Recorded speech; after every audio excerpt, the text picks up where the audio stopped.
Okay, we're going to talk briefly about cryptography. And cryptography is very closely related to functions.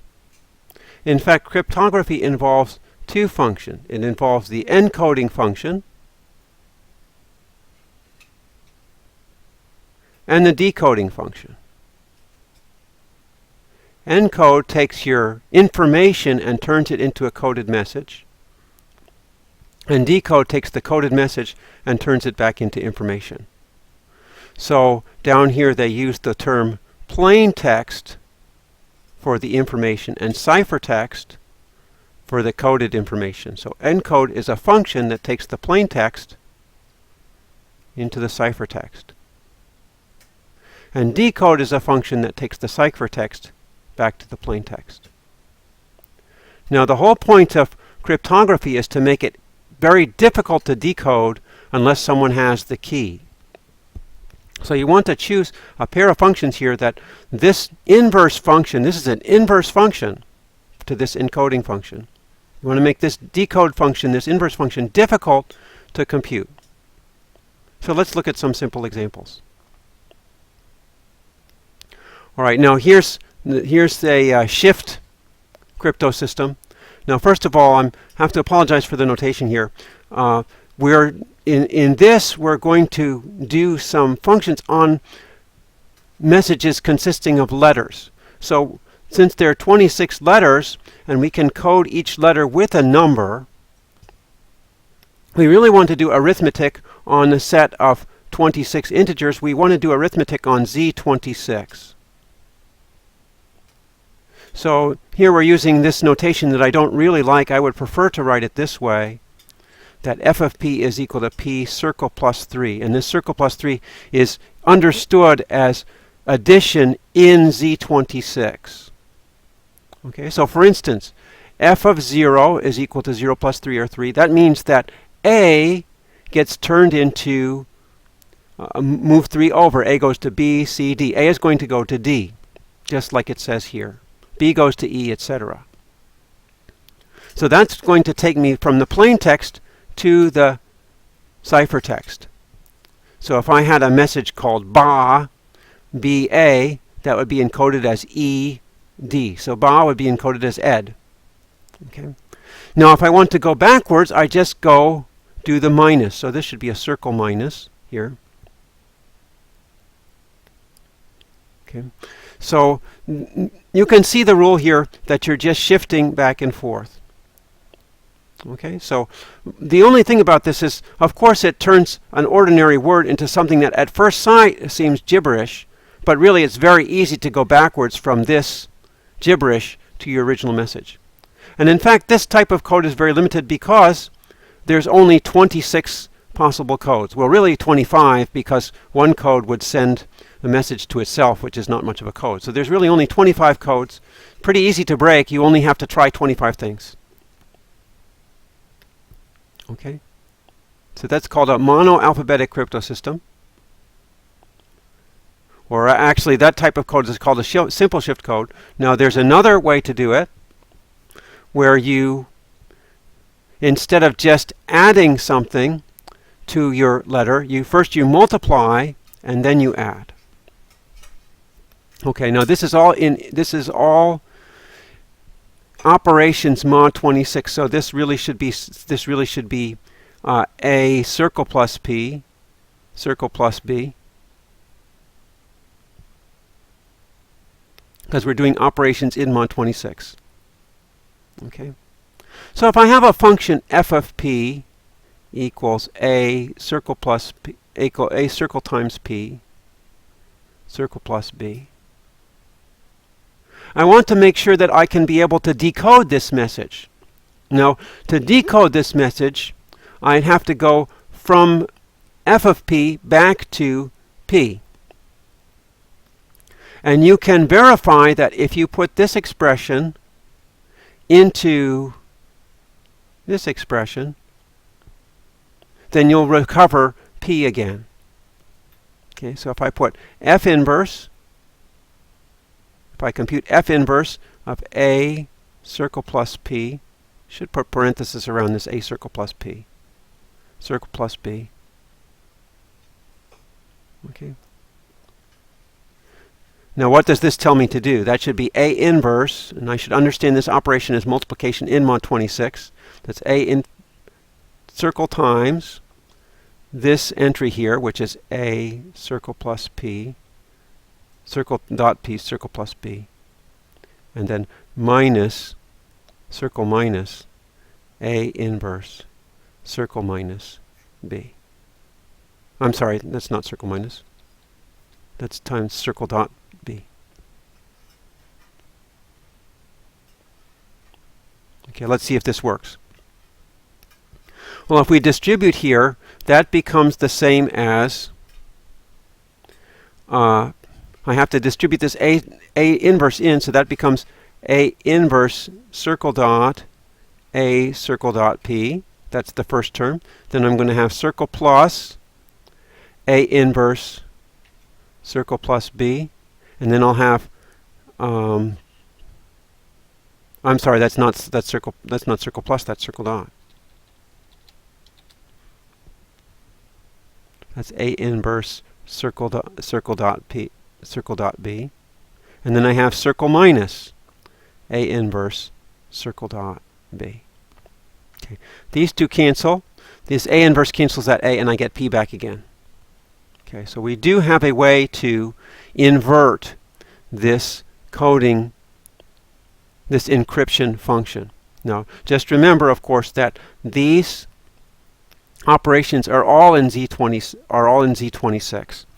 Right now, in order to make this possible, A will have to have an inverse in Z26. And we've seen already that that only has an inverse if the GCD of A with 26 is equal to 1. So from this, it should be possible to do encoding, decoding using this monoalphabetic crypto system. All right, and this is called an affine crypto system because it's kind of linear, but has this AP plus B structure. Now you can read this example and how possible coding of message. All right. Now so far we've only been coding one letter at a time. You could actually code 2 letters at a time. And the form looks very similar. Instead of multiplying a number times a number plus B, we're multiplying a 2 by 2 matrix times this vector that represents 2 letters plus another vector. Now again, we're doing arithmetic. We're doing arithmetic mod 26. Everything is arithmetic mod 26. Okay. And the decoding function, you can see, was very similar to the other decoding function. So take a look at this example. You can verify that if you do arithmetic mod 26, this matrix is the inverse of this one. Remember, when you do, you have to be careful about doing arithmetic mod 26. Let's verify 3, 5, 1, 2 times 2, 21, 25, 3. Okay, let's see how that works out. We're doing arithmetic mod 26, remember? So if we do this matrix multiplication, 3 times 2 is 6. And then 5 times 25, well, 25, you can think of that's the same as minus 1. So that's going to be 6 minus 5, that's going to give me 1. Okay. And if I do here, 3 times 21, well, 21 is the same as minus 5. So that's like 3 times minus 5. Then I have plus 5 times 3, that gives me 0. 1 times 2, and then a plus 2 times 25, but 25 is the same as minus 1, so that gives me 0. Then I have 1 times 21 plus 2 times 3, that gives me 27, which is the same as 1. Okay, so you can verify that this matrix, if you do arithmetic mod 26, it's the inverse of this one. Okay, so you should be able to use this rule to do some coding.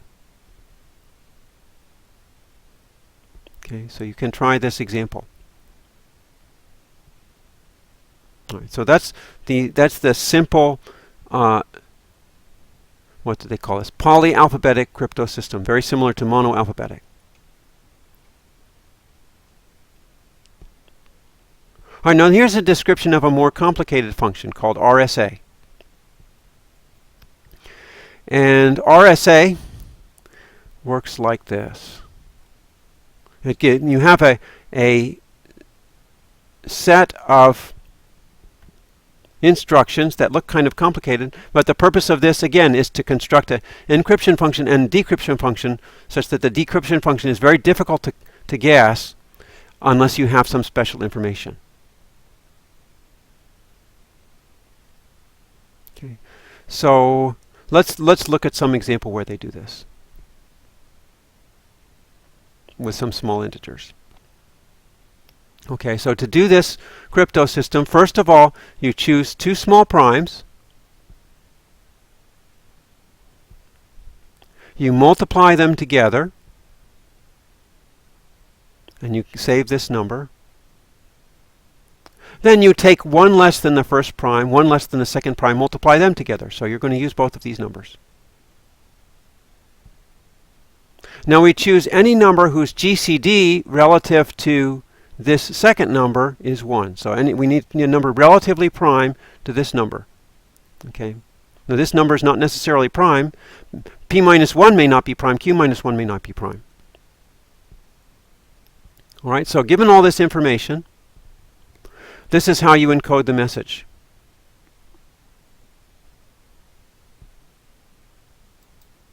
All right. The original message is 23. Okay. Now the fact that this 23 is the same as this prime is just a coincidence. It really doesn't matter if it's the same or not. So you take the message, raise it to the power of this relatively prime number, and take it modulo the product of two primes. Now this seems very complicated, but there's a method to this madness. What I want you to understand is the procedure, and I think the understanding of how it works comes a little more slowly.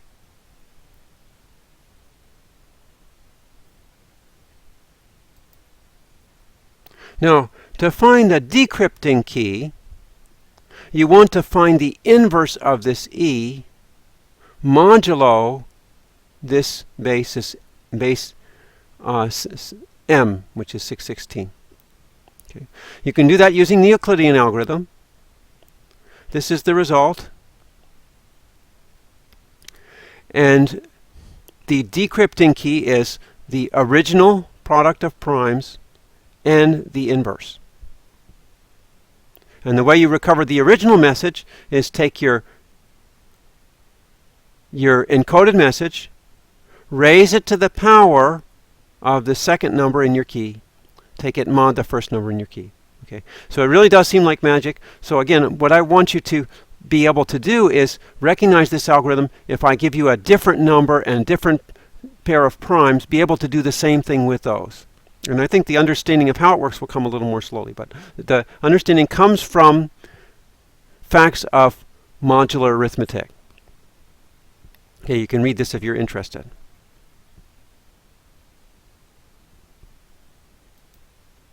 Now you can do some very fancy things with this encryption decryption. In fact, you can use this to verify that somebody sent a message to you. So you can read this section also. The point is, for my purposes, currently, I just want you to be able to mimic this example to be able to encrypt and decrypt a message according to this function. Okay, so this is just an exercise in functions.